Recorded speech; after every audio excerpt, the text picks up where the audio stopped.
और सीधे आपको इंदौर की तस्वीरें दिखाते हैं, जहां पर मुख्यमंत्री मोहन यादव चुनावी रैली को संबोधित कर रहे हैं। सुनिए।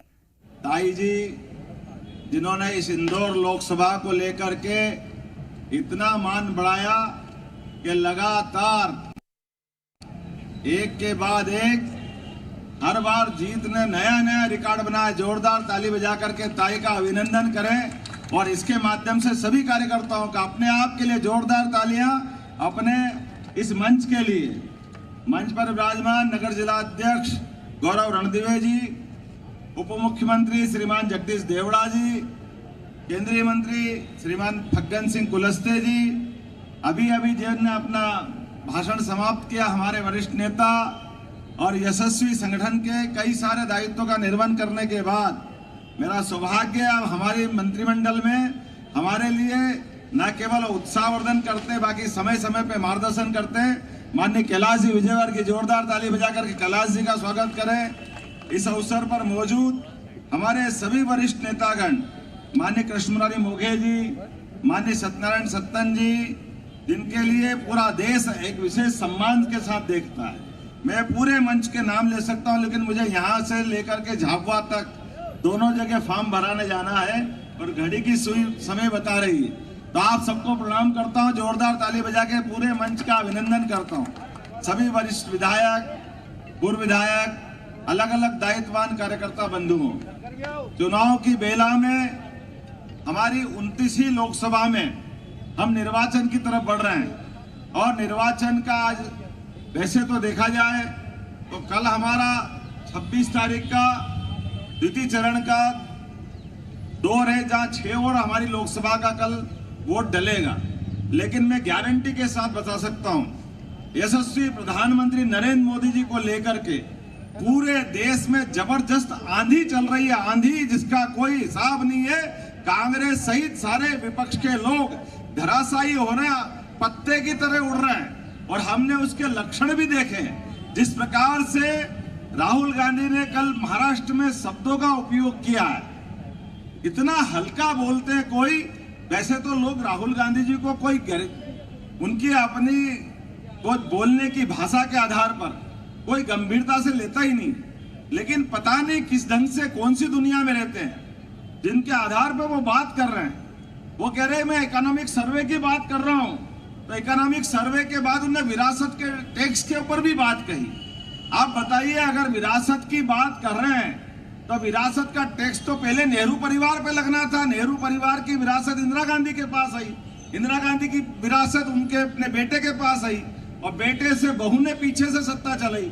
अब ये तो पोते आ गए, ये जो अपनी दुनिया में रह करके पता नहीं कौन सी दुनिया की बात करते हैं। भारत में चुनाव लड़ते और अमेरिका के कानून लगाने की बात करते हैं। बड़े दुर्भाग्य के साथ कहना पड़ रहा है कि हमारे इस देश के अंदर, अरे भगवा अगर यह फहरा रहा है तो किसके बाप का किसका नुकसान कर दिया है। हाँ, हमें गर्व है इस बात का कि हम भगवा संस्कृति के लोग हैं, क्योंकि भगवा त्याग का, वैराग्य का, हमारी अपनी आस्था का इस संस्था के साथ जुड़कर भारत माता की जय जयकार करते हुए सूर्य संस्कृति से जोड़ने वाला ये रंग है।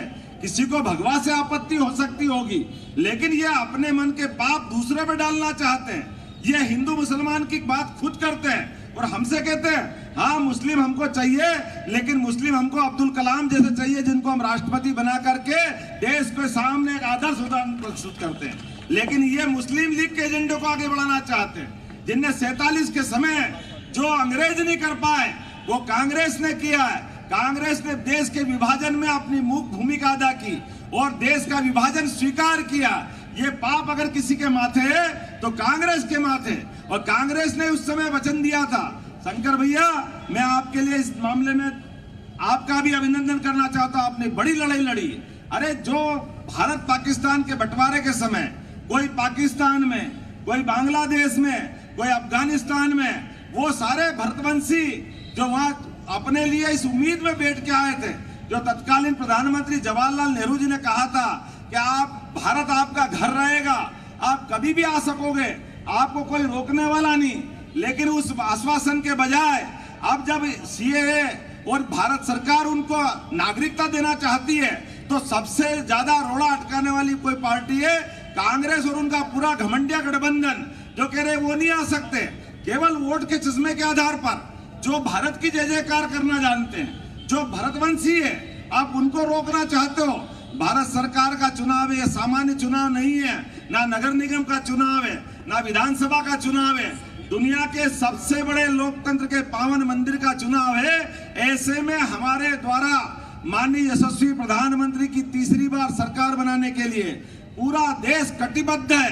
पूरे देश ने संकल्प किया है कि अब की बार मोदी सरकार, अब की बार 400 पार। ये कहते 400 का क्यों आंकड़ा लाए, 400 का आंकड़ा कहां से लाया? अरे हाँ, हमने कहा है पहली बार कि पूर्ण बहुमत की सरकार 2014 में बनेगी। बनी कि नहीं बनी? आप बताइए, बनी कि नहीं बनी?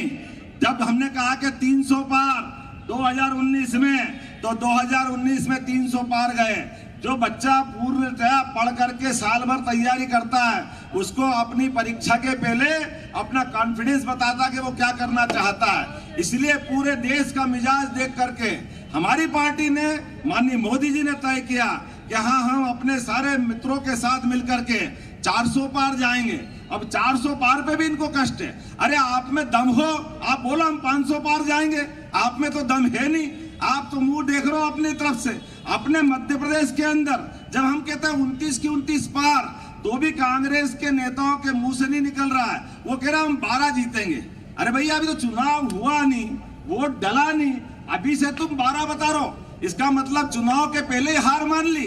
तो चुनाव के पहले जो हार मान लेता है वो खेलने लायक नहीं रहता है। मैं आज के इस अवसर पर खास करके इस बात की भी निंदा करता हूं, इंदौर के लोगों का अपमान कांग्रेस के लोगों ने किया है। इंदौर बर्दाश्त नहीं करेगा। कल जो अपमान हुआ इंदौर का, कि ये अपनी सफाई के मामले में 7वीं बार जो पुरस्कार मिला, जोरदार ताली बजाओ मोदी जी के लिए, जिनने इतना बड़ा स्वच्छता अभियान का सर्वेक्षण चालू किया और उस आधार पर पूरे देश में इंदौर को मान मिला, सम्मान मिला। इंदौर के नागरिकों ने जो सीखा है, ले दुर्भाग्य के साथ बोलना पड़ रहा है कि इंदौर के लोगों का अपमान करने का काम करके आप चाहोगे चुनाव जीत जाओगे। इंदौर तो इंदौर, पूरे प्रदेश और पूरा देश आपकी इस बात से नाराज है।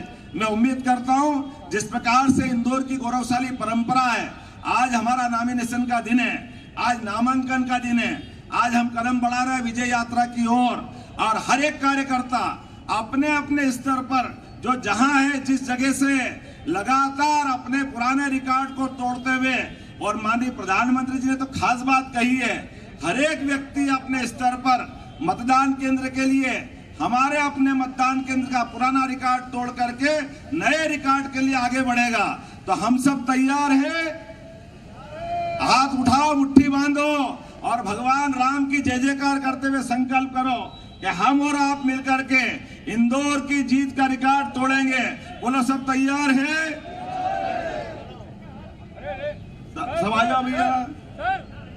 तो हम सब मिलकर के संकल्प करें, जय जय सिया राम, जय जय सिया राम। बोला भारत माता की। बहुत बहुत धन्यवाद। भारत माता की जय। अब आदरणीय ताई जी, माननीय शंकर ललवानी जी को दही और शक्कर खिला के शुभ कार्य से पहले, और मैं सभी कार्यकर्ताओं से आग्रह करूंगा कि अब हमारे सभी वरिष्ठ नेतृत्व रथ पे चढ़ेगा। हम सभी कार्यकर्ता यहां से लेकर कलेक्टर ऑफिस तक रैली के रूप में जाएंगे, और उस रैली में हम लोग सब साथ साथ चलने वाले हैं। सभी कार्यकर्ताओं से आग्रह है कि आप लोग सब रथ के साथ में, हम लोग यहां से लेकर कलेक्टर ऑफिस तक जाएंगे। साथी कार्यकर्ता भी जरा इस व्यवस्था को संभाल लें। सभी कार्यकर्ताओं से आग्रह है कि रैली के रूप में यहां से लेकर कलेक्टर ऑफिस के गेट तक हम लोग जाने वाले हैं। सभी कार्यकर्ता अभी मध्य वाले मार्ग से सभी वरिष्ठ नेता जन रहेंगे। रथ में जो 16 वरिष्ठ नेता रहने वाले हैं, बाकी हम सभी कार्यकर्ता साथ में चलेंगे।